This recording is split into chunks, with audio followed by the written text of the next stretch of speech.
اس دن کیا صورتحال ہوگی، لوگوں کے بارے میں فیصلے ہو جائیں گے، جس دن ان کے چہرے آگ میں الٹائے پلٹائے جائیں گے۔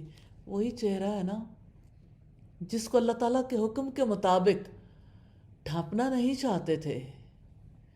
آج اللہ تعالیٰ نے پوری دنیا میں کیسے وہ فیس کور کروا دیے۔ وہ کہیں گے اے کاش ہم نے اللہ تعالیٰ کی اطاعت کی ہوتی اور رسول کی اطاعت کی ہوتی۔ اگر آپ دیکھیں تو حجاب کے احکامات کے بعد بڑی معنی خیز آیت ہے جس میں لوگوں کو توجہ دلائی گئی ہے کہ اللہ تعالیٰ کے حکم کی نافرمانی میں آپ کس انجام کو پہنچ سکتے ہو، اور کہیں گے اے ہمارے رب، یقیناً ہم نے اپنے سرداروں اور بڑوں کی اطاعت کی۔ امام شوکانی لکھتے ہیں یہ آیت کریمہ رد تقلید کی بہت بڑی دلیل ہے اور ان کے لیے تازیانہ عبرت ہے جو قرآن و سنت سے دور ہیں، لوگوں کی تقلید کرتے ہیں اور گمراہی کو سیدھا راستہ سمجھتے ہیں۔ اس دن وہ کہیں گے ربنا آتہم ضعفین من العذاب، اے ہمارے رب انہیں دوہرا عذاب دے اور ان پر لعنت کر، بہت بڑی لعنت۔ رکو نمبر 6 ہے یا ایھا الذین آمنوا لا تکونوا کالذین آذوا موسیٰ فبرأہ اللہ مما قالوا وکان عند اللہ وجیہا۔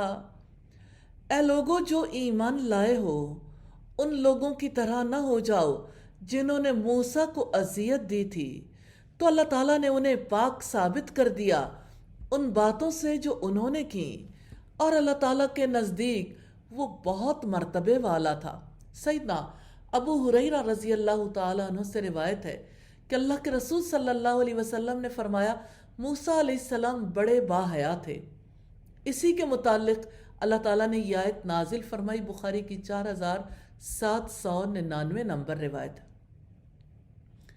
اور آگے وہ 2 آیات ہیں جو آپ صلی اللہ علیہ وسلم اپنی سپیچز میں عمومی طور پر اور خاص طور پر نکاح کے خطبے میں ضرور یہ آیات تلاوت کرتے تھے۔ کتنی اہم ہے یہ ہدایات۔ یا ایھا الذین آمنوا اتقوا اللہ وقولوا قولا سدیدا، اے لوگو جو ایمان لائے ہو اللہ تعالیٰ سے ڈر جاؤ اور سیدھی بات کہو۔ عام معاملات کے حوالے سے بھی بہت کھری انسٹرکشن ہے۔ ہر وقت ہمیں ضرورت ہے کہ ہم اللہ تعالیٰ کا تقوی اختیار کریں اور معاملات میں سیدھے رہیں، گفتگو میں سیدھے رہیں۔ ہماری گفتگو ایسی نہیں ہونی چاہیے جس کی وجہ سے لوگ اس سے کئی ایک مفہوم اخذ کریں۔ سیدھی کھری سچی دو ٹوک بات، اور سیدھی بات سے مراد وہ سچی بات ہے جو عین حقیقت کے مطابق ہو۔ سیدنا ابو ہریرہ بیان کرتے ہیں کہ اللہ کے رسول صلی اللہ علیہ وسلم نے فرمایا بندہ کبھی ایسی بات منہ سے نکالتا ہے جس میں اللہ تعالیٰ کی رضامندی ہوتی ہے، وہ اس بات کو کوئی اہمیت نہیں دیتا، معمولی سمجھتا ہے، لیکن اس کی وجہ سے اللہ تعالیٰ اس کے درجات بلند کر دیتا۔ اور کبھی بندہ اللہ تعالیٰ کو ناراض کرنے والی بات منہ سے نکال دیتا ہے اور وہ اسے کوئی اہمیت نہیں دیتا، لیکن اس کی وجہ سے وہ دوزخ میں جا گرتا۔ بخاری کی 4678 نمبر روایت ہے جس سے ہمیں پتہ چلتا ہے زبان کی حفاظت کی بہت ضرورت ہے اور تول کر بولنا چاہیے، اور نیکی کی بات، خیر کی بات چاہے چھوٹی ہو کبھی اسے پہنچانے سے گریز نہیں کرنا چاہیے۔ سیدنا معاذ بن جبل بیان کرتے ہیں، اور یہ بڑی اہم روایت ہے، کہ اللہ کے رسول صلی اللہ علیہ وسلم نے فرمایا کیا میں آپ کو اس چیز کی خبر نہ دوں جو تمام معاملات کے لیے استحکام کا سبب ہے؟ اچھا آپ مجھے یہ بتائیے وہ کون ہے جو معاملات میں استحکام نہ چاہتا؟ ہر کسی کا جی چاہتا ہے کہ وہ جو بھی معاملہ کرے وہ بہت پختہ ہو۔ تو رسول اللہ نے آپ سے بھی سوال کیا ہے صدیوں سے یہ سوال سفر کرتا ہوا آپ تک آیا ہے، تو آپ ضرور اس کا جواب دیجیے گا۔ آپ دل سے کس طرح رسول اللہ سے اٹیچ ہو جائیں گے انشاءاللہ۔ کیا میں تمہیں اس چیز کی خبر نہ دوں جو معاملات کے لیے استحکام کا سبب ہے؟ میں نے کہا اللہ کے رسول کیوں نہیں، ضرور خبر دیجیے۔ آپ نے اپنی زبان کو پکڑا اور پھر فرمایا اس کو روکو، اس کو روکو۔ میں نے کہا اللہ کے نبی، کیا جو باتیں ہم کرتے ہیں ان کا بھی ہم سے مواخذہ ہوگا؟ کیا اس پر ہماری پکڑ ہوگی؟ آپ نے فرمایا اے معاذ، تیری ماں تجھے گم پائے۔ یہ آپ صلی اللہ علیہ وسلم کئی بار اپنے صحابہ سے کہا کرتے تھے، عربی محاورہ ہے، یعنی تجھ پر افسوس ہے۔ کیا لوگوں کو ان کے چہروں یا ان کے نتنوں کے بل دوزخ میں الٹا ڈالنے والی سوائے زبان کی کھیتیوں کے کوئی اور چیز بھی ہے؟ یہ ترمذی کی 2616 نمبر روایت ہے۔ آج آپ ارادہ کر لیں، آج دوسرا عشرہ تکمیل کو پہنچ رہا ہے، اور آج کی رات پہلی طاق رات ہے، اور بہت سی جگہوں پر جہاں اس وقت رات کا آخری پہر ہے وہاں یہ طاق رات ہم سے پہلے آ گئی، اور کتنی جگہ ہیں جہاں پہ یہ تھوڑا ہم سے تاخیر سے پہنچے گی۔ تو بات یہ ہے کہ زبان کی حفاظت ہماری ذمہ داری ہے۔ We are accountable and we are responsible۔ تو ارادہ کریں، دعا کریں، اپنی زبان سے ایسی باتیں نہیں نکالنی جس کی وجہ سے جہنم میں جانے کا سبب پیدا ہو جائے، اور یہ دعا کر لیں کہ یا اللہ خیر کی بات، نیکی کی بات سب تک پہنچانے کی توفیق عطا فرمائیے۔ پھر فرمایا یصلح لکم اعمالکم ویغفر لکم ذنوبکم، وہ تمہارے لیے تمہارے اعمال درست کر دے گا اور تمہارے لیے تمہارے گناہوں کو معاف کر دے گا۔ اللہ اکبر، اتنی بڑی خوشخبری ہے۔ سیدھی سچی کھری بات کہنے پہ قولوا قولا سدیدا، کہ آپ سیدھی بات کہو، اللہ تعالیٰ تمہارے گناہ بھی معاف کر دے گا اور تمہارے اعمال درست کر دے گا۔ ہمیں زندگی میں اور کیا چاہیے؟ ہم یہی تو چاہتے ہیں ہماری زندگی صحیح ڈگر پر چلے اور ہمیں ہمارے گناہوں میں یوں ہی لت پت نہ رہنے دیا جائے، معاف کر دیا جائے۔ پھر فرمایا اور جو کوئی اللہ تعالیٰ اور اس کے رسول کی اطاعت کرے گا تو یقیناً اس نے کامیابی حاصل کر لی، بہت بڑی کامیابی۔ کامیابی اس کے لیے ہے جو اللہ اور اس کے رسول کی اطاعت کرے۔ دنیا میں کیسے کیسے کامیابی کے معیار طے کر دیے گئے۔ وہ جس نے پیدا کیا اس نے روڈ ٹو سکسیس بتائی ہے۔ کامیابی کا راستہ کیا ہے؟ اطاعت کا راستہ، اللہ تعالیٰ کی اطاعت، اس کے رسول کی اطاعت۔ اسی سے جنت تک پہنچ سکتے ہیں، اللہ تعالیٰ کی رضا تک پہنچ سکتے ہیں، بہترین انجام تک پہنچ سکتے ہیں۔ یا اللہ تو توفیق عطا فرمانا۔ یہاں میں خصوصی اینگل بھی بتانا چاہتی ہوں ازدواجی زندگی کے حوالے سے۔ نکاح کے موقع پر آپ نے اس آیت کو خطبے میں رکھا، خطبہ نکاح میں، تقوی اور قول سدید، یعنی اللہ تعالیٰ سے ثواب کی امید رکھ کر اطاعت کی جائے اور اس کے عذاب کے خوف سے اس کے نواہی سے روکا جائے، یہ تقوی ہے۔ اور قول سدید کیا ہے؟ سیدھی بات، سچی کھری، جس میں کوئی فریب نہ ہو۔ ازدواجی زندگی میں قول سدید کی کتنی کمی رہتی ہے، اور تقوی کی۔ لوگ جو کام کرتے ہیں وہ ایک دوسرے کی خوشی کے لیے کرتے ہیں، پھر جب اس کا رسپانس مرضی کے مطابق نہیں آتا تو گلے شکوے پیدا ہوتے ہیں، اور جب اللہ تعالیٰ کے لیے کوئی کام کیا جاتا ہے اس سے اجر پانے کے لیے، تو اللہ تعالیٰ تو کسی محسن کے اجر کو ضائع نہیں کرتا، وہ بے دریغ دیتا ہے، بے حساب اجر دینے والا، اس لیے اس کی خوشی کے لیے کام کرنے۔ تقوی اور قول سدید، اسی کی اسی کے اوپر اپنے زندگی کی بنیاد رکھیں، اپنے معاملات کی بنیاد رکھیں، کیونکہ رسول اللہ صلی اللہ علیہ وسلم نے فرمایا کہ کیا میں تمہیں ایسی چیز کی خبر نہ دوں جو تمہارے معاملات کو سیدھا کر دے؟ یعنی آپ کو اگر میں خبر دوں گا تو تمہارے تمام معاملات کو استحکام ملے گا۔ استحکام کا سبب بننے والی دو چیزیں یہاں پہ مینشنڈ ہیں، تقوی اور قول سدید۔ اللہ تعالی ہم سب کو توفیق عطا فرمائے۔ پھر فرمایا ان عرضنا الامانۃ علی السماوات والارض والجبال، یقیناً ہم نے امانت کو آسمانوں کے اور زمین کے اور پہاڑوں کے سامنے پیش کیا تو انہوں نے اسے اٹھانے سے انکار کر دیا اور وہ اس سے ڈر گئے، اور انسان نے اسے اٹھا لیا، یقیناً وہ ہمیشہ سے بڑا ہی ظالم، بہت جاہل ہے۔ اسے پتہ ہی نہیں ہے کہ بوجھ اٹھا لیتے ہیں تو اپنے ذمہ داریوں کو پورا کرتے ہیں، کیونکہ اللہ تعالیٰ نے جواب دہی کرنی ہے، اس نے حساب لینا ہے۔ تو یہاں سوال یہ پیدا ہوتا ہے امانت سے کیا مراد ہے؟ امانت سے مراد شرعی احکامات ہیں، فرائض ہیں، واجبات ہیں، جن کو ادا کرنے سے ثواب اور ادا نہ کرنے سے عذاب ہوگا۔ اور امانت کہتے ہیں ارادے سے اللہ تعالیٰ کی اطاعت کرنا، اطاعت کی ذمہ داریاں اٹھانا، اپنے میلانات اور خواہشات پر قابو پانا۔ امانت کے حوالے سے تیسری بات بھی آپ کے سامنے رکھنا چاہتی ہوں، جو سورہ الحشر میں رب العزت نے ارشاد فرمائی،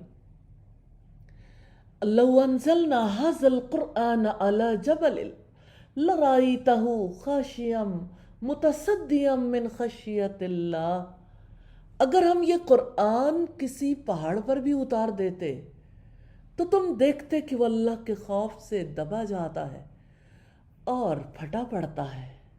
وَتِلْكَ الْأَمْثَالُ نَضْرِبُهَا لِلنَّاسِ، یہ مثالیں ہیں جنہیں ہم لوگوں کے لیے بیان کرتے ہیں، لَعَلَّهُمْ يَتَفَكَّرُونَ، تاکہ وہ غور و فکر کریں۔ تو یہ قرآن امانت ہے، یہ قرآن اللہ تعالیٰ کا کلام ہے، انسانیت کے نام اس کا پیغام ہے۔ یہ پیغام ہم تک اس نے پہنچایا جسے اللہ تعالیٰ نے اپنے آخری رسول کے طور پر منتخب فرمایا، محمد صلی اللہ علیہ وسلم۔ تو یہ پیغام ذمہ داریاں عائد کرتا ہے جن کے بارے میں حساب ہوگا۔ اس پیغام کو قبول کرنے کی ذمہ داری ہے سب سے پہلے اس کو ہم اپنی ذات کے لیے قبول کریں، اس کی تلاوت کرنا سیکھیں۔ یہ آپ کی رسپانسبلٹی ہے، میری رسپانسبلٹی ہے۔ اس کی تلاوت کرنا یہ امانت ہے۔ ذمہ داریاں امانت ہوتی ہیں، امانتیں صرف مالی نہیں ہوتی، ذمہ داریاں امانت ہوتی ہیں۔ اس کی دوسری رسپانسبلٹی ہے کہ ہم اس کتاب کو اپنی زبان میں سمجھنے کے قابل ہوں۔ آپ کے لیے مشکل نہیں ہے، اس ذمہ داری کو آپ بہت حسن و خوبی سے ادا کر سکتی ہیں۔ قرآن کے بارے میں اللہ تعالیٰ کا فرمان ہے، وَلَقَدْ يَسَّرْنَا الْقُرْآنَ لِلذِّكْرِ فَهَلْ مِن مُدَّكِرٍ، ہم نے اس قرآن کو نصیحت کے لیے آسان کر دیا ہے، پھر کیا ہے کوئی نصیحت قبول کرنے والا؟ تو یہ قرآن ہمارے سمجھنے کے لیے، عمل کرنے کے لیے، اور اس قرآن کو ہمیں دیا گیا، ہمیں سے آگے تک پہنچائے۔ تو اب دیکھیے ترتیب اس کی کیا ہے، اس کا علم حاصل کریں، اپنی زبان میں سمجھیں، اس کی تلاوت کرنا سیکھیں، اس پر عمل کرنا سیکھیں، لیکن علم اور عمل کے بیچ میں ایمان ہے۔ یہ یقین یوں ہی نہیں آ جاتا، اس یقین کے لیے اللہ تعالیٰ نے انبیاء کو بھیجا کہ وہ خود جا کے اس کلام کو پہنچائیں، اور انبیاء کے بعد رسول اللہ نے فرمایا العلماء ورثۃ الانبیاء، علماء انبیاء کے وارث ہیں، وہ اس پیغام کو پہنچاتے ہیں۔ تو جس ماحول میں سے پہنچایا جاتا ہے اس کی وجہ سے دل کے اندر یقین اترتا، اور الحمدللہ یعنی آپ کبھی میگنیٹک سرکل میں دیکھتے ہیں نا، تو جو بالکل میگنیٹ کے قریب لوہچون ہوتا ہے نا وہ زیادہ چپک جاتا ہے، لیکن جتنا جتنا فاصلہ بڑھتا جاتا ہے پھر مقناطیسیت بھی کم رہ جاتی ہے۔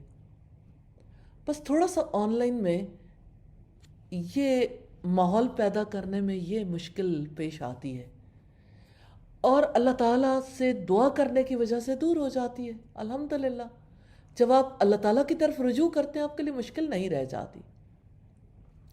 پھر اس قرآن کی ذمہ داری ہے کہ ہم اسے بڑے پیمانے پہ دنیا بھر میں گھر گھر میں پہنچائیں۔ دیکھیے جب آپ قرآن پہنچاتے ہیں تو ضروری نہیں کہ سب اس کی تلاوت کرنے لگ جائیں، سب اس کا علم حاصل کرنے لگ جائیں، سب اس پر یقین کر لیں، سب اس پر عمل کر لیں، لیکن پہنچانے کی وجہ سے ایک احساس ضرور پیدا ہوتا ہے، ایک لنک ضرور جڑ جاتا ہے۔ تو قرآن پہنچائیے ان تمام لوگوں تک جو مسلمان ہیں یا جو نان بلیورز ہیں، انسان ہیں نا، اللہ کے بندے ہیں، ڈیفرنٹ لینگویجز میں، اپنی زبان میں۔ اور آپ دیکھیں کہ دنیا میں کتنے ویلفیئر کے کام ہو رہے ہیں، الحمدللہ رب العالمین۔ انسانوں کی بھوک مٹانا، ان کو لباس پہنانا، ان کی چھت کا انتظام کرنا، ان کی دوا کا انتظام کرنا، انہیں تعلیم دینا، سب کام امپورٹنٹ ہے۔ لیکن انسانوں کے پاس ایک چیز بھی نہیں نکلے گی جب وہ قبر میں جائیں گے۔ ریلی ان کے ساتھ رحمت کا معاملہ کیجئے، ان تک یہ کلام پہنچائیے، کیونکہ اس کو پہنچائیں گے نا تو یہ قبر کی وحشتوں میں ساتھی بنے گا، اور اس کو پہنچائیں گے تو اللہ کے رسول نے فرمایا القرآن حجت لک او علیک، یہ قرآن یا تو تمہارے حق میں حجت ہے یا تمہارے خلاف۔ تو یہ قرآن ہے جس کے بارے میں اقبال کہتا ہے وہ زمانے میں معزز تھے مسلمہ ہو کر، اور تم خار ہوئے تارے کے قرآن ہو کر۔ تم نے قرآن کو چھوڑا تو زمانے میں عزت بھی نہ رہی۔ اللہ کے رسول صلی اللہ علیہ وسلم نے فرمایا، یہ سیدنا عمر سے روایت ہے، بے شک اللہ تعالیٰ اس قرآن کے توسط سے بہت سے لوگوں کو سر بلند کر دیتا ہے اور بہت سے لوگوں کو پست کر دیتا ہے۔ تو اللہ تعالیٰ سے دعا کرنی ہے اللہ تعالیٰ اس قرآن کی وجہ سے ہمیں عزت نصیب کرے، اس قرآن کی وجہ سے ہمارے قلوب کو زینت ملے، ہماری آوازیں اس قرآن سے زینت پائیں، کہ ہم اسے خوبصورت انداز میں تلاوت کرنا سیکھیں، اس کا ترجمہ سیکھیں۔ آپ ارادہ کریں اللہ کی مدد آئے گی انشاءاللہ، اور آپ کے لیے مشکل نہیں ہوگا، کیونکہ اللہ پاک فرماتے ہیں وَلَقَدْ يَسَّرْنَا الْقُرْآنَ لِلذِّكْرِ فَهَلْ مِن مُدَّكِرٍ، ہم نے اس قرآن کو نصیحت کے لیے آسان کر دیا ہے، پھر کیا ہے کوئی نصیحت قبول کرنے والا؟ اور اب دیکھیے الحمدللہ آپ کے اندر اللہ تعالیٰ نے نصیحت قبول کرنے کا کتنا وعدہ رکھا ہے۔ اللہ تعالیٰ نے یوں ہی تو آپ کو قرآن سیکھنے کے لیے نہیں بٹھایا، تو آپ اسی رب سے فریاد کریں کہ یا اللہ مجھے اس کا علم نصیب کر دے۔ میں ضرور آپ کے سامنے بات رکھنا چاہوں گی شیخ الاسلام امام ابن تیمیہ کی۔ کتنے بڑے عالم تھے، جب انہیں کوئی بات سمجھ نہیں آتی تھی تو وہ اللہ تعالیٰ سے اس وقت دعا کرتے تھے، دور چلے جاتے،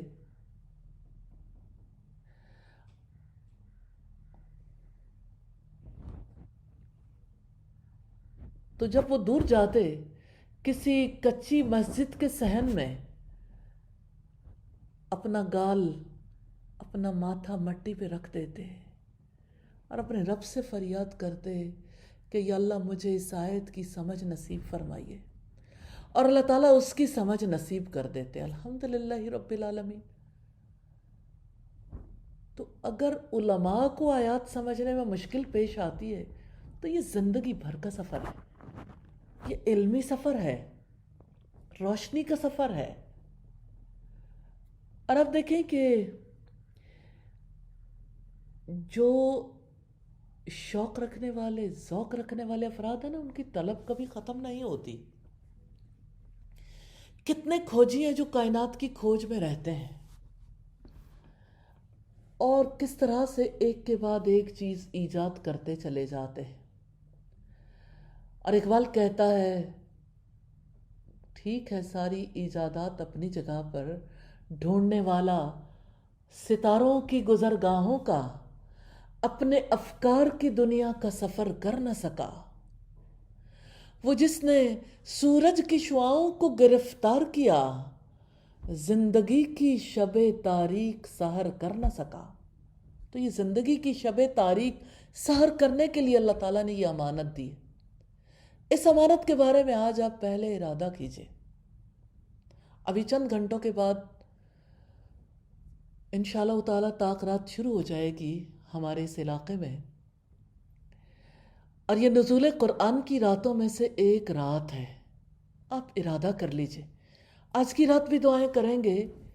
ہم نے اس سے زندگی کی شب تاریک کو سحر کرنا ہے. ہم نے دنیا کے اندھیروں میں انشاءاللہ اس روشنی کو پہنچانا ہے. اور وہ جیسے کسی نے کہا اور بہت ہی خوب کہا کہ ہم لوگ چراغوں کی طرح ظلمت شب میں جل جل کے زمانے کو ضیاء دیتے رہیں گے. طوفان اٹھیں, آندھیاں راہوں کو مٹا دیں, ہم لوگوں کو منزل کا پتہ دیتے رہیں گے انشاءاللہ. یا اللہ ہماری مدد فرمائیے. تو آپ نے قرآن پہنچانے کے, قرآن سکھانے کے مشن میں ہمارا ساتھ دینا ہے. اور یہ ہمارا ساتھ نہیں ہے, ہو سکتا ہے کہ ہم آپ کا ساتھ دے رہے ہوں. ہم نہیں جانتے کس کے اندر کتنا پوٹینشل ہے, کون آگے بڑھ کے اس کام کو لے کے چل سکتا ہے. ہاں یہ ضرور کہنا چاہتی ہوں وَفِي ذَلِكَ فَلْيَتَنَافَسِ الْمُتَنَافِسُونَ. اسی طرح سے سبقت لے جانے والوں کو ایک دوسرے پر سبقت لے جانی چاہیے. یا اللہ ہم سب کو توفیق عطا کر دے. آیت نمبر 73 ہے جو سورہ الاحزاب کی آخری آیت ہے. لِيُعَذِّبَ اللَّهُ الْمُنَافِقِينَ وَالْمُنَافِقَاتِ, تاکہ اللہ تعالیٰ منافق مردوں اور منافق عورتوں اور مشرک مردوں اور مشرک عورتوں کو عذاب دے, اور مومن مردوں اور مومن عورتوں کی توبہ اللہ تعالیٰ قبول فرمائے. اور اللہ تعالیٰ ہمیشہ سے بے حد بخشنے والا, نہایت رحم والا ہے. آیت بتاتی ہے کہ اللہ تعالیٰ توبہ قبول کرنے والا ہے, اس لیے اس سے توبہ کرنی ہے. اپنی غلطیوں پر, امانت کی ادائیگی میں ہم سے جو کوتاہیاں ہوئیں, ہم نے اس کا حق ادا نہیں کیا, ناسمجھی میں, غلط فہمی میں, تو اللہ تعالیٰ کہتے ہیں کہ دیکھیں انسان نے ذمہ داری کو اٹھایا تھا, وہ جاہل بھی ہے, ظالم بھی ہے, عدل نہیں کرتا, ذمہ داریاں پوری نہیں کرتا.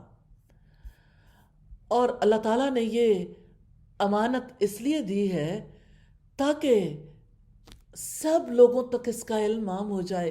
پھر جو لوگ نفاق میں مبتلا ہوں, شرک میں مبتلا ہوں, اللہ تعالیٰ ان کو سزا دے, اور مومنوں کی توبہ اللہ تعالیٰ قبول کر لے. اور اللہ تعالیٰ ہمیشہ سے بے حد بخشنے والا, نہایت رحم والا ہے. الحمدللہ سورہ الاحزاب کمپلیٹ ہوئی. یا اللہ ہماری کمیوں کوتاہیوں سے درگزر کرنا, اور یا اللہ آپ سے دعا ہے ہماری اس چھوٹی سی کوشش کو قبول کرنا, اور یا اللہ لوگوں کے دلوں کے اندر اس قرآن کی محبت کو اتار دینا, اور یا اللہ انہیں اس قرآن کو سمجھنے, اور اس کی ساری ذمہ داریاں پوری کرنے کی توفیق عطا فرمانا۔ میں یہ چاہتی ہوں کہ اگر آپ نے اس امانت کو، اس ذمہ داری کو اپنایا ہے تو ہماری طرف سے کال ہے آپ کے لیے، آپ قرآن والنٹیئرز بنیے، قرآن کے خدمت گار، اور خدمت کی راہیں تلاش کیجئے، کیونکہ جو والنٹیئر بنتا ہے نا وہ ذمہ داریاں لیتا بھی ہے لیکن خود سیلف رسپانسبلٹی جہاں بھی ہوں، بس آپ یہ سمجھ لیں کہ آپ نے قرآن کے پیغام کو پہنچانا ہے انشاءاللہ۔ تو آپ ایک چھوٹا سا فارم ہے فل کر سکتے ہیں۔ اللہ تعالیٰ سے میں دعا کرتی ہوں ہمیں توفیق دے کہ ہم بہترین انداز میں قرآن والنٹیئرز کو خدمت قرآن کے لیے تیار کر سکیں، تاکہ وہ جہاں کہیں ہوں قرآن کی خدمت کا یہ فریضہ انجام دیتے رہیں۔ اللہ کے پاک نام سے سورہ سبا کا آغاز کرتے ہیں۔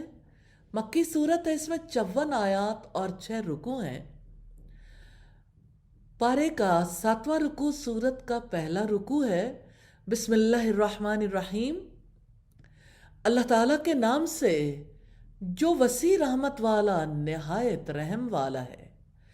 الحمدللہ الذی لہ ما فی السماوات وما فی الارض ولہ الحمد فی الآخرہ۔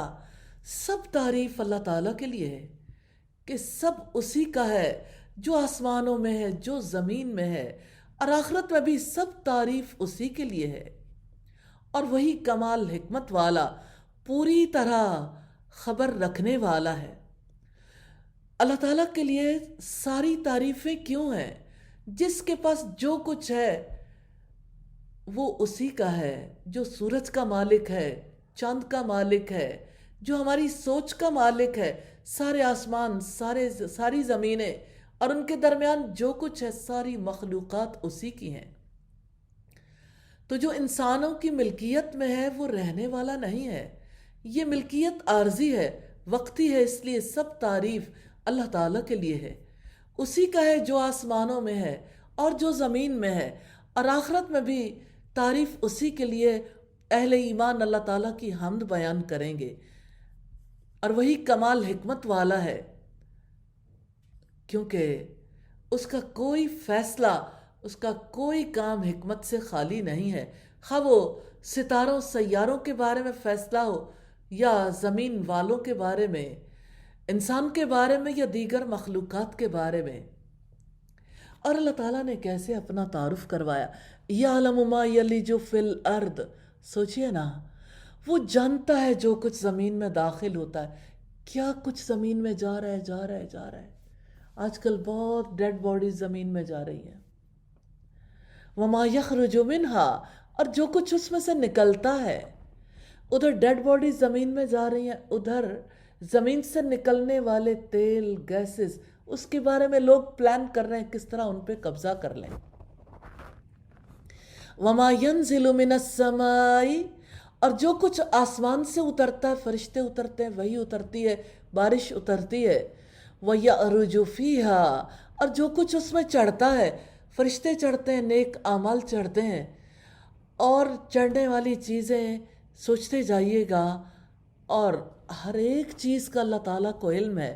وَهُوَ الرَّحِيمُ الْغَفُورُ، اور وہی نہایت رحم والا، بے حد بخشنے والا ہے۔ اور جن لوگوں نے کفر کیا انہوں نے کہا قیامت ہم پر نہیں آئے گی۔ آپ کہہ دیں کیوں نہیں، قسم ہے میرے عالم الغیب رب کی، وہ تم پر ضرور آئے گی، اس سے ذرہ برابر کوئی چیز بھی پوشیدہ نہیں ہے، نہ ہی آسمانوں میں، نہ ہی زمین میں، اور نہ ذرے سے چھوٹی اور نہ ہی اس سے بڑی، مگر ایک واضح کتاب میں ہے۔ تو اللہ تعالیٰ سے کچھ چھپ نہیں سکتا۔ لقمان حکیم نے اپنے بیٹے کو یہی تعلیم دی تھی۔ ضرور سوچئے گا، آپ میں سے بہت سے لوگ ماں باپ ہوں گے، مائیں ہوں گی، اور بہت سے ایسے افراد ہوں گے جو عمر میں بڑے ہیں، اور ان کے ارد گرد بہت فیملی میں، فیملی سے باہر نیبرہڈ میں ایسے افراد موجود ہیں جن کی اصلاح کرنا، تربیت کرنا ہم سب کی ذمہ داریوں میں سے ہے۔ لقمان حکیم نے اصلاح کا آغاز کیا تھا اللہ تعالیٰ کے علم کے حوالے سے کہ وہ کیا کچھ جانتا ہے، اس سے کچھ چھپایا نہیں جا سکتا۔ اپنے بیٹے سے کہا یا بنیا، اے میرے چھوٹے بیٹے، انہا ان تک مثقال حبۃ من خردل فتکن فی صخرۃ او فی السماوات او فی الارض یأتی بها اللہ ان اللہ لطیف خبیر۔ اے میرے چھوٹے بیٹے، اگر کوئی چیز رائی کے دانے کے وزن کی ہو، اب امیجن کر کے دیکھیں رائی کے دانے کا وزن کتنا، وہ کسی چٹان میں ہو، آپ امیجن کریں چٹان میں رائی کا دانہ چلا گیا، کہاں سے تلاش کریں؟ یا آسمانوں میں ہو، اللہ تعالیٰ نے ہمارے شعور کو اوپر کے جہان میں پہنچایا ہے کہ دیکھو کتنی گیلیکسیز ہیں، ستارے ہیں، سیارے ہیں۔ اگر کوئی رائی کے دانے کے برابر ذرہ آسمانوں میں چلا جائے یا زمین میں واپس آ جائے، اللہ تعالیٰ اس کو لے آئے گا۔ صرف حساب کتاب نہیں رکھتا، پورا غلبہ رکھتا ہے، بھاگ کر نہیں جا سکتا۔ یہ چیز ہے جو انسان کو سیدھا کر کے رکھتی ہے۔ یہ علم بچے کی بھی ضرورت ہے، بڑے کی بھی ضرورت ہے۔ تو جو رب ذرے جتنی چیز پر نظر رکھتا ہے، وہ ہمارے اعمال سے بے خبر کیسے ہو سکتا ہے؟ وہ ہماری ہر سوچ کا احاطہ کر رہا ہے، وہ ہماری ہر سوچ سے واقف ہے۔ یہاں یہ بھی دیکھنے کی ضرورت ہے کہ سوچ میں، خیال میں اچھے خیالات بھی شامل ہوتے ہیں اور برے بھی۔ تو انسان جب بدگمان ہوتے ہیں، برے خیالات دل میں رکھتے ہیں، کیسے رکھ لیتے ہیں؟ کیونکہ اس بات کا یقین نہیں ہے کہ اللہ تعالیٰ دل کے خیال کو خوب اچھے طریقے سے جانتا ہے، وہ دلوں کے حالات سے واقف ہے اور اس کا حساب لے گا۔ آنکھ جو کچھ دیکھتی ہے، لوگ اس کے بارے میں سوچتے نہیں کہ آنکھ کا دیکھنا رب سے چھپا ہوا نہیں ہے۔ اس نے فرمایا لا تدرکہ الابصار وہو یدرک الابصار، نگاہیں اس کو پا نہیں سکتی اور وہ سب نگاہوں کو پا لیتا ہے۔ یہ سورہ الانعام کی آیت نمبر 103 ہے۔ جس انسان کے اندر یہ یقین اتر آتا ہے کہ میرا رب نگاہ کی چوری سے واقف ہے، تو وہ اس پر ضرور استغفار کرتا ہے۔ لیکن اکثر لوگ آپ نے دیکھا ہوگا استغفار نہیں کرتے، کیونکہ انسان سمجھتا ہے، اس کے دل میں یہ بات آتی ہے کہ میرے اعمال سے میرا رب واقف نہیں ہے۔ وہ اس کو سوچتا ہی نہیں کہ میرا رب اس کا حساب کتاب لے گا۔ پھر کان جو سنتے ہیں جانتے ہیں کہ اللہ تعالیٰ حساب لے گا، کیوں سنتے ہیں کان؟ غیبت سنتے ہیں، لاہ و لاب کی باتیں سنتے ہیں، اور کتنے ہی بیکار مشاغل کے بارے میں لوگ اپنے آپ کو تن من دھن سے مصروف رکھتے ہیں۔ کانوں سے جو کچھ سنتے ہیں، کس کو یقین ہے کہ اللہ تعالیٰ اس کا حساب لے گا؟ بے دریغ سننا جاری رہتا ہے۔ کیوں؟ یقین کی کمی ہے، ایمان کی کمی ہے۔ تو آنکھیں، زبان، دل، سب کچھ اس یقین کے بغیر کہ اللہ تعالیٰ جانتا ہے، اللہ تعالیٰ کے نوٹس میں ہے، وہ حساب کتاب لے گا، اس یقین کے بغیر سب آگ کا سودا کرتے چلے جا رہے ہیں۔ اس یقین کے ساتھ اعمال میں تبدیلی آتی ہے کہ اللہ تعالیٰ سے کچھ چھپا ہوا نہیں، کچھ چھپایا نہیں جا سکتا۔ جو اس کے علم میں ہے اس کا حساب کتاب لے گا۔ ایک بری نظر، ایک برا خیال، ایک بری بات جو کانوں نے سنی یا زبان نے کہی، رب کو کیا جواب دیں گے؟ انسان کے اندر تبدیلی اس یقین کے ساتھ آتی ہے کہ اللہ تعالیٰ مجھے دیکھ رہا ہے، وہ میرے عمل سے باخبر ہے۔ اللہ تعالیٰ ہمارے ہر عمل کو دیکھتا ہے، ہر چیز جو اس کے علم میں ہے اس نے اس کا حساب کتاب ضرور لینا۔ اس یقین کی وجہ سے انسان کے دل میں خوف آتا ہے۔ پھر انسان اپنے آپ کو حشر کے میدان میں حاضر کر کے دیکھے کہ میں اپنے رب کے سامنے ہوں، مجھے پوچھا جا رہا ہے ایسا کیوں کیا؟ اس تصور کے ساتھ انسان کے دل کی دنیا بدل جاتی ہے۔ رب العزت نے فرمایا وَلِمَنْ خَافَ مَقَامَ رَبِّهِ جَنَّتان، جو اپنے رب کے آگے کھڑے ہونے سے ڈر گیا اس کے لیے 2 باغ ہیں۔ یہ سورہ الرحمن کی آیت نمبر 46 ہے۔ جنت خوف کا پھل ہے، کیا آپ کو یقین ہے؟ یقین کرنا پڑے گا، ایمان کا تقاضا ہے۔ تو اگر آپ کو یہ پتہ ہے کہ یہ خوف چاہیے تو خوف کا سودا کر لیں، اپنے رب کے خوف کو اپنے دل میں رکھیں۔ وہ ایک سجدہ جسے تو گراں سمجھتا ہے 1000 سجدوں سے دیتا ہے آدمی کو نجات، یہ سب سے قیمتی متاع ہے۔ اسی سے ہمارے رویوں میں تبدیلی آتی ہے۔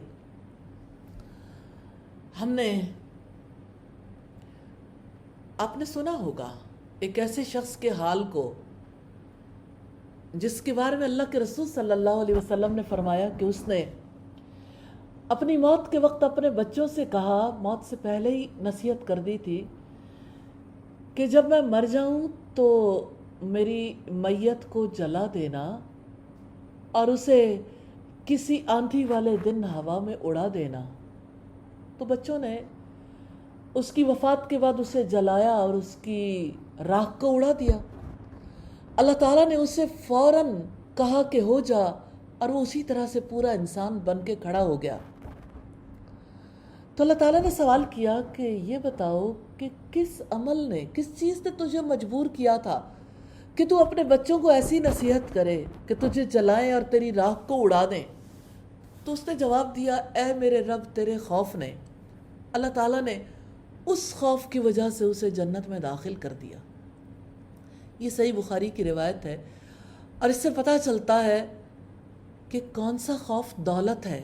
یہ جو کرونا کا خوف ہے نا، اور یہ جو دنیا میں مال کے ختم ہونے کا خوف ہے، اولاد کے رشتے نہ ہونے کا خوف ہے، اور یہ جو دنیا میں اپنے مقام اور اپنے معاملات کے حوالے سے طرح طرح کے خوف لاحق ہو جاتے ہیں، یہ سارے خوف وائرسز ہیں۔ کرونا سے بچتے ہیں نا، اس سے حفاظتی تدابیر اختیار کرتے ہیں۔ ہر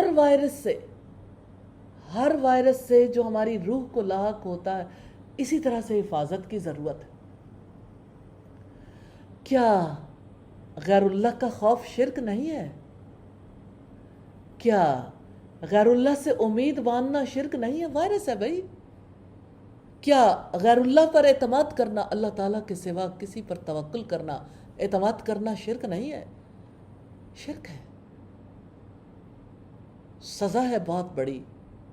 مشرک کو اللہ تعالیٰ کبھی معاف نہیں کرے گا۔ شیخ عبد القادر جیلانی نے یہ کہا کہ جس سے تو محبت کرے وہ تیرا معبود، شرک ہو گیا نا۔ جس پر تو اعتماد کرے وہ تیرا معبود، شرک ہو گیا نا۔ جس سے تو خوف کھائے وہ تیرا معبود، جس سے تو امید باندھے وہ تیرا معبود۔ بتوں کو اپنے قلب کے اندر جھانک کے دیکھیے، یہ کتنے بت ہیں۔ ہم کیسی دنیا میں رہتے ہیں جہاں اللہ تعالیٰ سے رشتہ جوڑنے کی بجائے غیر اللہ سے رشتہ جوڑ بیٹھتے ہیں۔ تو خوف دولت ہے، بھاگنا نہیں خوف سے، اللہ تعالیٰ کا خوف رکھنا ہے۔ یہ دل کی عبادت ہے۔ اللہ تعالیٰ کے خوف کی وجہ سے آپ بدلے ہوئے انسان بن جائیں گے۔ جب آپ سوچیں گے یہ میرا اور میرے رب کا معاملہ ہے، یہ میرا اور میرے رب کا تعلق ہے، میں نے اپنی زندگی کے ہر معاملے میں جواب دہی کرنی ہے، تو زندگی بدل جائے گی انشاءاللہ۔ کیونکہ رب العزت نے فرمایا ان السمع والبصر والفؤاد کل اولئک کان عنہ مسئولا، یقیناً کان، آنکھیں اور دل، ان سب کے بارے میں سوال کیا جائے گا۔ یا اللہ ہمیں، الہی ہمارا آسان حساب لینا، ہم اس قابل نہیں ہیں، الہی ہمیں اس سے پہلے ہی معاف کر دینا۔ یاد رکھیے گا عمل کبھی نہیں بدلتا جب تک یقین دل کے اندر نہیں اترتا۔ جتنا آپ رب پر یقین کرنے لگ جائیں گے کہ میرا رب باخبر ہے، میرا رب علم رکھتا ہے، میرا رب سب کچھ دیکھتا ہے، میرے رب نے مجھ سے حساب لینا ہے، اتنی زیادہ عمل میں تبدیلی آئے گی۔ یہ یقین ایک وقت میں نہیں آتا، قطرہ قطرہ بڑھتا ہے۔ اس یقین کے لیے اللہ تعالیٰ کے اسماء و صفات کا علم ضروری ہے، اس کی وجہ سے تبدیلی آتی ہے۔ اور انشاءاللہ اب کی بار ہم نے طاق راتوں کے لیے نزول قرآن کے سفر کو طے کیا، تو انشاءاللہ تعالی ہم اللہ تعالیٰ کے اسماء و صفات میں سے کچھ ایک پر ضرور بات کریں گے۔ تو دل جب اللہ تعالیٰ کی صفات کے لیے، اپنے رب کی ذات کے تعلق کے لیے کھلتا ہے، تو یہ اللہ تعالیٰ کا نور ہے جو دلوں کے اندر داخل ہوتا ہے۔ پھر انسان کو چیزیں صاف صاف نظر آنے لگ جاتی ہیں، پھر انسان حق اور باطل کو پہچان لیتا، پھر یقین کے ساتھ جنت کا سفر طے کرنے لگتا ہے۔ اللہ تعالیٰ ہم سب کو توفیق عطا فرمائے۔ پھر فرمایا تاکہ اللہ تعالیٰ ان لوگوں کو جزا دے جو ایمان لائے اور جنہوں نے نیکیاں کی، یہی لوگ ہیں جن کے لیے مغفرت اور باوقار رزق ہے۔ تو قیامت جزا کے لیے برپا ہوگی، نیک لوگوں کو نیکی کی جزا، بروں کو برائی کی سزا۔ تو یہی لوگ ہیں جن کے لیے مغفرت ہے، یعنی گناہوں کی معافی، اور عزت کا رزق، یعنی جس میں مشقت نہیں ہوگی۔ اور جن لوگوں نے ہماری آیات میں کوشش کی اس حال میں کہ نیچا دکھانے والے ہیں، یہی لوگ ہیں جن کے لیے بدترین قسم کا دردناک عذاب ہے۔ آیات کو نیچا دکھانے کی کوشش کی، یعنی اللہ کے کلام کے مقابلے میں دوسرے کلام کو افضل قرار دینے کی کوشش کی۔ اللہ کا کلام حق ہے، اس کلام کو نیچا دکھانے کا مطلب جانتے ہیں کیا ہے؟ کہ کوئی حق کی آواز دبانا چاہتا ہے، حق کے مقابلے میں باطل کو قائم کرنا چاہتا ہے۔ اللہ تعالیٰ کا حکم موجود ہے، پھر بھی اگر دل کی مرضی کچھ اور ہے اور انسان اس کو ترجیح دیتا ہے، تو یہ اللہ تعالیٰ کے کلام کے مقابلے میں اپنے کلام کو اہمیت دینا ہے۔ اور میں ضرور یہ کہنا چاہتی ہوں کہ سم ٹائمز ایسا ہوتا ہے کہ لوگ اللہ تعالیٰ کے کلام کی تلاوت کرتے ہیں، ترجمہ بھی پڑھتے ہیں، تفسیر بھی پڑھتے ہیں، لیکن عمل نہیں کر پاتے، اور وہ چاہتے ہیں کہ اس کلام میں سے ایسی گنجائش نکال لیں کہ ہمیں اپنے دل کی مرضی پوری کرنے کا موقع مل جائے۔ تو مشکل احکامات پہ عمل نہیں کرنا چاہتے، پھر کئی ایک متجددین وجود میں آتے ہیں۔ پھر فرمایا اور جن کو علم دیا گیا وہ دیکھتے ہیں کہ جو آپ کے رب کی جناب سے آپ کی طرف نازل کیا گیا ہے وہ حق ہے، اور وہ اس کے راستے کی طرف رہنمائی کرتا ہے جو سب پر غالب تمام خوبیوں والا ہے۔ علم والوں سے مراد صحابہ کرام ہے، یا اہل کتاب میں سے ایمان والے، یا سب ایمان والے۔ اور جن لوگوں نے کفر کیا، آپ کے پاس کتاب کا علم ہے؟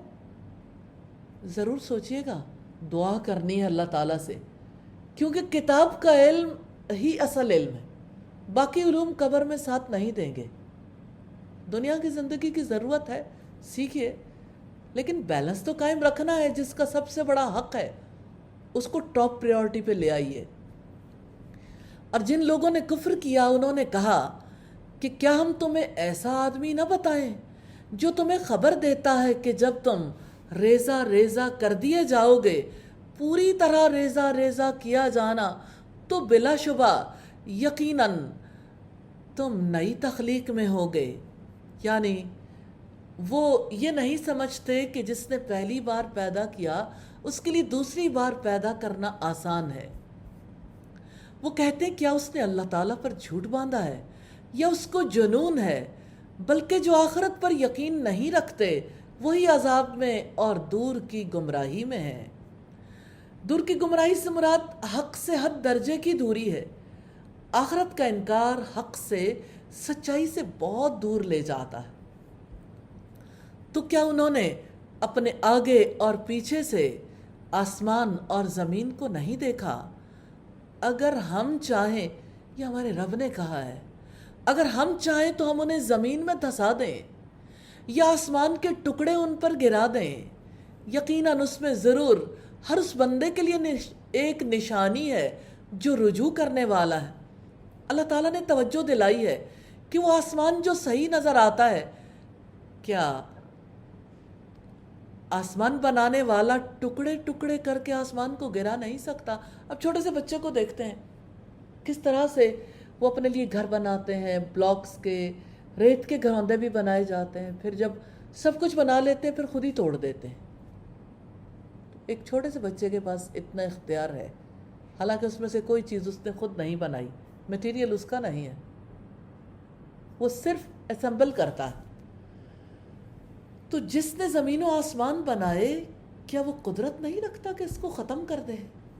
تو اللہ تعالیٰ نے اپنے غلبے اور قدرت کی طرف توجہ دلائی ہے کہ میں غالب ہوں، چاہوں تو تمہیں زمین میں دھسا دوں۔ لیکن اصل بات یہ ہے کہ لوگوں کو اس بات کا یقین نہیں آتا کہ اللہ تعالیٰ ہمارے اوپر یہ عذاب لے کے آ سکتا ہے، یا تم پر آسمان کو ٹکڑے کر کے گرا دوں۔ یقیناً اس میں ایک نشانی ہے ہر اس بندے کے لیے جو رجوع کرنے والا ہے، عبد منیب کے لیے۔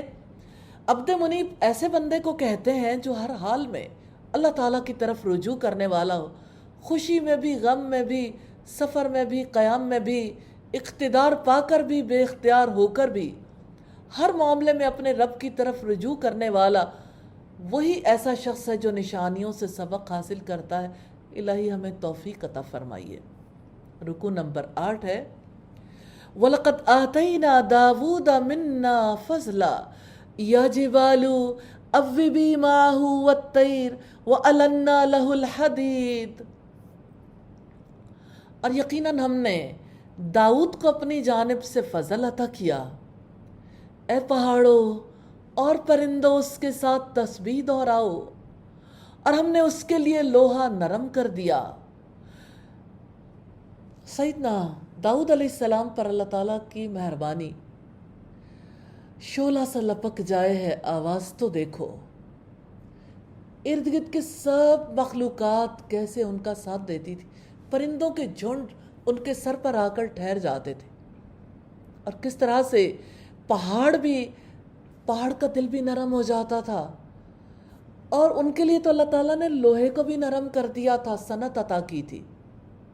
سیدنا ابو موسیٰ اشعری بیان کرتے ہیں کہ رسول اللہ نے ابو موسیٰ سے فرمایا، اگر تم مجھے دیکھتے میں کل رات تمہاری قرات سن رہا تھا تو بہت خوش ہوتے، بے شک تمہیں آل داؤد کی آوازوں میں سے ایک آواز دی گئی۔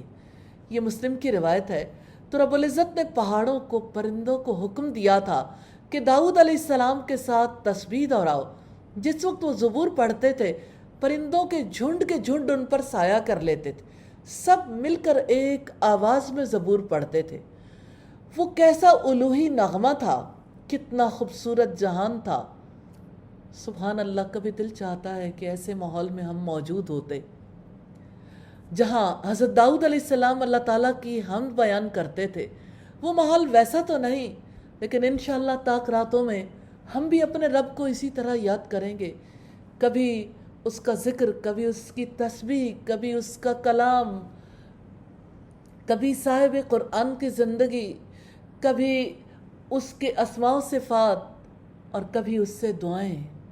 انشاءاللہ ایک ایسا ماحول ایکسپیرینس کرنے کی کوشش کریں گے جس کی وجہ سے ہم اپنے رب کو راضی کر سکیں، ہم اپنے رب کا قرب پا سکیں، ہم اپنی جنت کا راستہ کھوج سکیں۔ پھر فرمایا، یہ کہ تم کشادہ زرہیں بناؤ اور کڑیاں جوڑنے میں اندازہ رکھو اور نیک کام کیا کرو۔ سبحان اللہ، ایک طرف کڑیاں جڑ رہی ہیں، دوسری طرف رب کی طرف جانے والی کڑیاں جڑ رہی ہیں، دونوں میں فرق نہیں ہے۔ جدا ہو دین سیاست سے تو رہ جاتی ہے چنگیزی۔ دین اور دنیا میں اصلاً کوئی فرق نہیں، جتنی بھی ایجادات ہیں ان کے پیچھے کتنے انبیاء ہیں جن کو ان کا علم دیا گیا، جنہوں نے باقاعدہ ان صنعتوں کو قائم کیا، الحمدللہ۔ لیکن نیکی کبھی نہیں بھولنی۔ یقیناً جو بھی تم عمل کرتے ہو میں اس کو خوب دیکھنے والا ہوں۔ تو کیا آپ جاننا چاہتے ہیں داؤد علیہ السلام کی نیکیاں کیا تھیں؟ میں ایک حدیث آپ کے سامنے رکھنا چاہتی ہوں۔ صحیح بخاری کی 2072 نمبر روایت ہے۔ سیدنا عبداللہ ابن عمر نے بیان کیا کہ مجھ سے رسول اللہ صلی اللہ علیہ وسلم نے فرمایا تھا، اللہ تعالیٰ کے نزدیک روزے کا سب سے پسندیدہ طریقہ داؤد علیہ السلام کا تھا۔ آپ آدھی رات تک سوتے تھے، ایک دن روزہ رکھتے اور ایک دن بغیر روزے کے رہتے تھے۔ اسی طرح اللہ تعالیٰ کے نزدیک سب سے پسندیدہ طریقہ سیدنا داؤد علیہ السلام کی نماز کا طریقہ تھا۔ آدھی رات سوتے، ایک تہائی حصے میں عبادت کرتے، پھر بقیہ چھٹے حصے میں بھی سوتے تھے۔ یہ بخاری کی 3420 نمبر روایت۔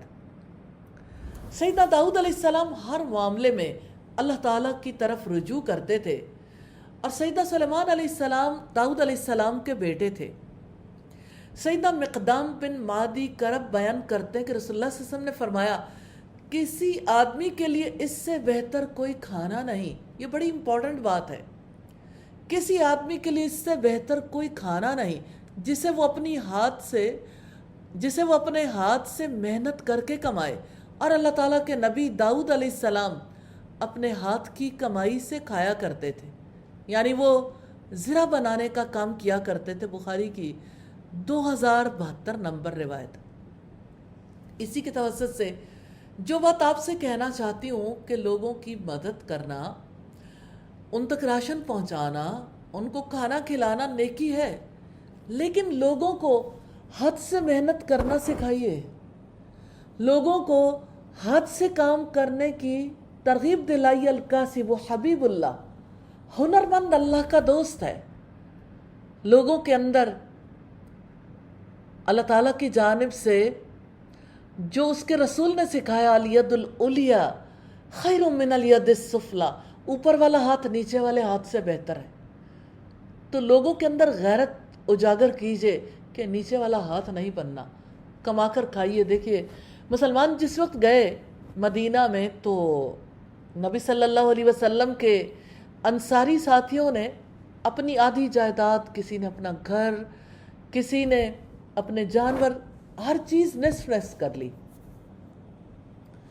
سیدنا عبد الرحمن بن عوف کے جو ساتھی تھے، یعنی موافقت کا رشتہ جن سے قائم کیا گیا، انہوں نے کہا یہ میری جائیداد ہے، یہ میرا گھر ہے، یہ آدھا آپ کا ہے۔ انہوں نے کہا ان کو آپ اپنے پاس رکھیں، اللہ تعالیٰ آپ کو بہت برکت دے، ہم تو کام کرنے والے لوگ ہیں، ہمیں منڈی کا راستہ بتا دیں۔ تو انہوں نے انہیں بتا دیا کہ یہاں کاروبار ہوتا ہے۔ پھر کیا تھا، سیدنا عبد الرحمن کہتے ہیں اللہ کی قسم مٹی کو بھی ہاتھ لگاتا ہوں تو سونا ہو جاتی ہے۔ پھر اللہ تعالیٰ کی مدد آتی ہے۔ اور انسانوں کو ضرور یہ غیرت سکھانی چاہیے کہ وہ مانگ کر نہیں، ہاتھ پھیلا کر نہیں، کام کر کے کھانا سیکھیں، کہ اللہ کے نبی بھی کس طرح سے محنت کر کے کھایا کرتے تھے۔ وَلِسُلَيْمَانَ الرِّيحَ غُدُوُّهَا شَهْرٌ وَرَوَاحُهَا شَهْرٌ، اور سلیمان کے لیے ہوا کو تابع کر دیا، اس کا صبح کو چلنا 1 مہینے کا، اور اس کا شام کو چلنا بھی 1 ماہ کا تھا، اور ہم نے اس کے لیے تانبے کا چشمہ بہا دیا۔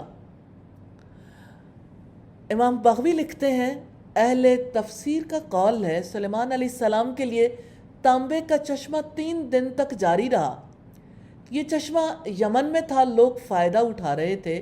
یہ روایت تفسیر مظہری کی ہے۔ ہاں، آپ جانتے ہیں کہ آج کے اس سائنٹیفک دور میں بھی، جسے آئرن ایج بھی کہا جاتا ہے، اس میں تانبے کی کیا اہمیت ہے۔ آپ کی بجلی، اس کے الیکٹرانز جن کے تھرو بھاگ سکتے ہیں نا، وہ تانبا ہی تو ہے۔